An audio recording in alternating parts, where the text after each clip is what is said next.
C'est donc la troisième partie concernant le tabernacle. Mais avant de donner la parole à l'homme de Dieu, j'aimerais dire ceci. Proverbe 25, verset 2. La Bible dit que la gloire de Dieu, c'est de cacher les choses. La gloire des rois, c'est de les sonder. Et c'est ce que nous essayons de faire avec l'homme de Dieu, le pasteur Jean-Paul Valois, de sonder ce que Dieu a caché dans sa parole. Pasteur, Jésus-Christ dans toutes les Écritures. Exactement. Nous vous écoutons. J'ai bien aimé votre introduction parce que c'est vraiment ce que nous sommes en train d'essayer de faire. Amen. Et c'est ce que nous encourageons nos internautes à faire tous les jours. Amen. C'est de rechercher ce qui est caché dans la personnalité de Christ. C'est cela qui fera brûler vos cœurs. Amen. Quand vous méditez cette parole. Amen. Amen. Voilà, donc la troisième partie par rapport au tabernacle, nous allons cette fois-ci voir le souverain sacrificateur et ses vêtements, son habillement. C'est parfait. Vous m'avez préparé des références, donc je vais les lire. Tout à fait, je vous en prie. Donc Exode 28, le verset 1 jusqu'au verset 30.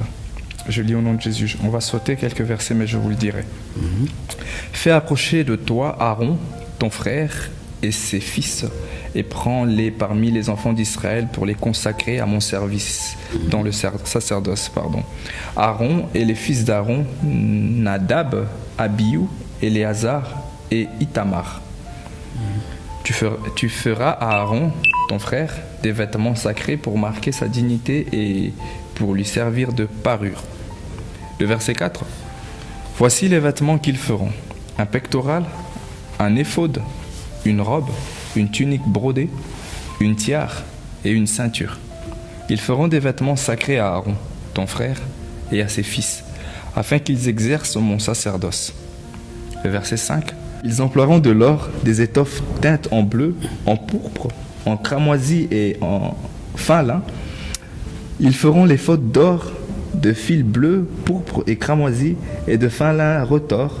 Ils seront artistement travaillés.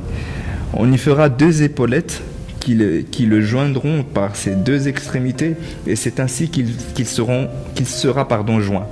La ceinture sera du même travail que l'éphod et fixée sur lui. Elle sera d'or, de fil bleu, pourpre et cramoisi et de fin lin retors.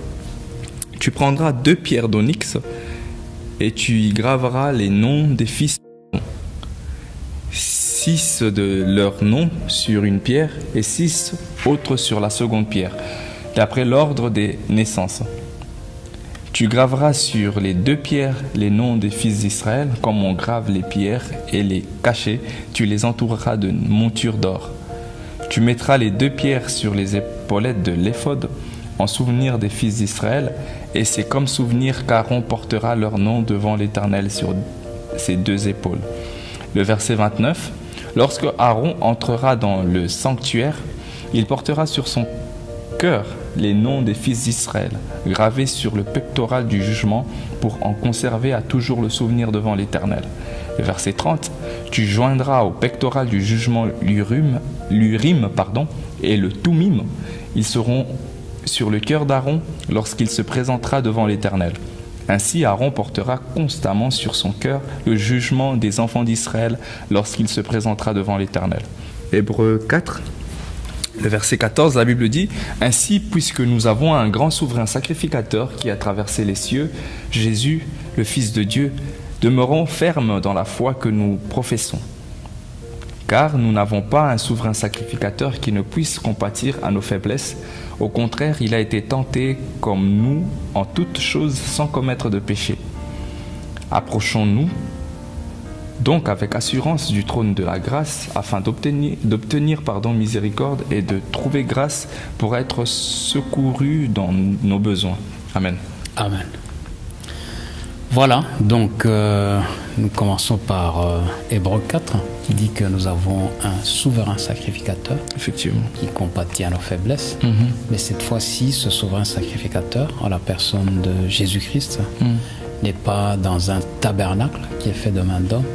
Il est entré, comme dit le livre des Hébreux, dans un tabernacle céleste. Le tabernacle parfait, qui est d'ailleurs le modèle que Moïse avait vu sur la montagne. Effectivement. Et que Dieu lui a demandé finalement de construire.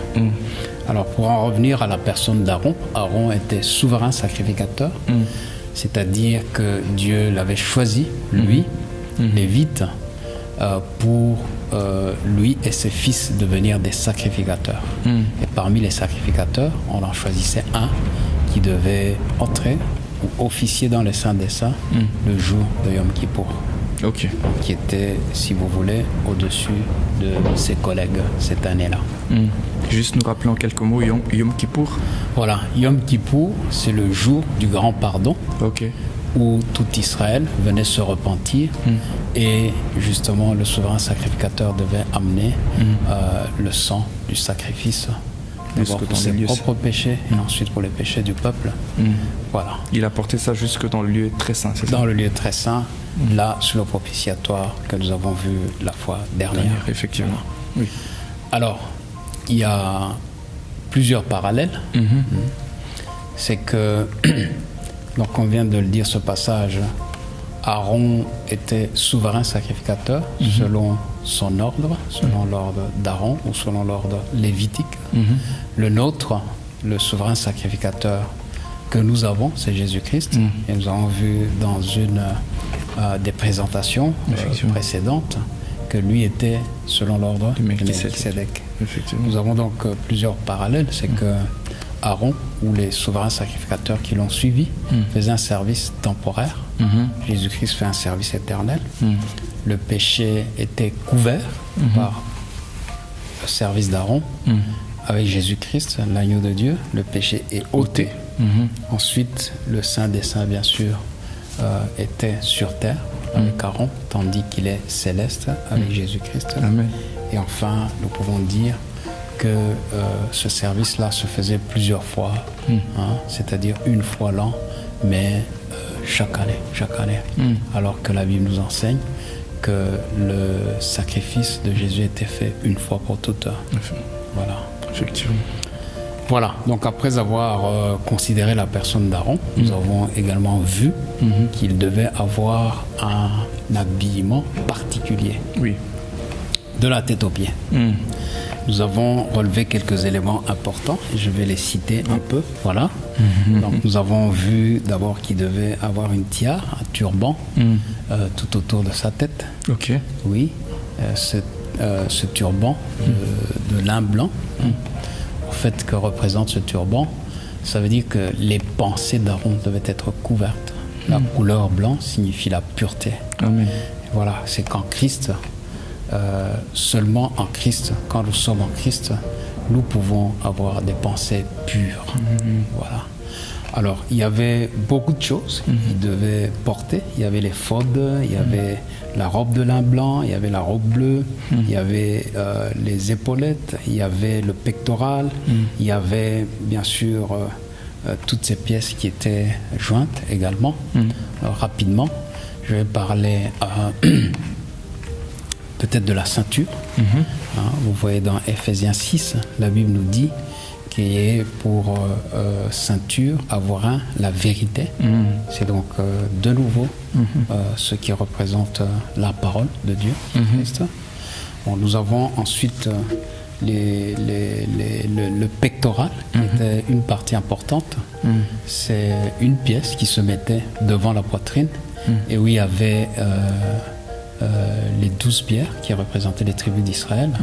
Et donc on voit que sur cette pièce, au fait, il y avait la représentation de chaque tribu, c'est-à-dire de tout le peuple.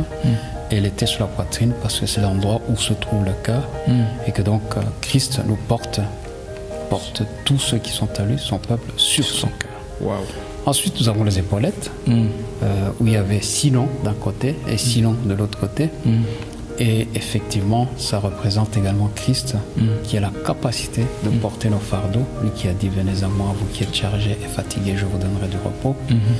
Puis revenant sur le pectoral, il y a deux pierres qu'on appelle l'Urim et le Thummim. L'Urim et le Thummim qui veut dire simplement lumière et perfection. Donc la lumière, c'est la révélation. La révélation, nous l'avons au travers de Christ. Et la perfection aussi, l'acceptation devant Dieu, c'est Christ parce que c'est lui qui peut nous amener à faire totalement la volonté de Dieu. Voilà, donc les éléments principaux de l'habillement, sans parler bien sûr du lin blanc qui représente la pureté de Christ. Waouh. Voilà. Comment savoir que Dieu cache la personne de Christ au travers des vêtements?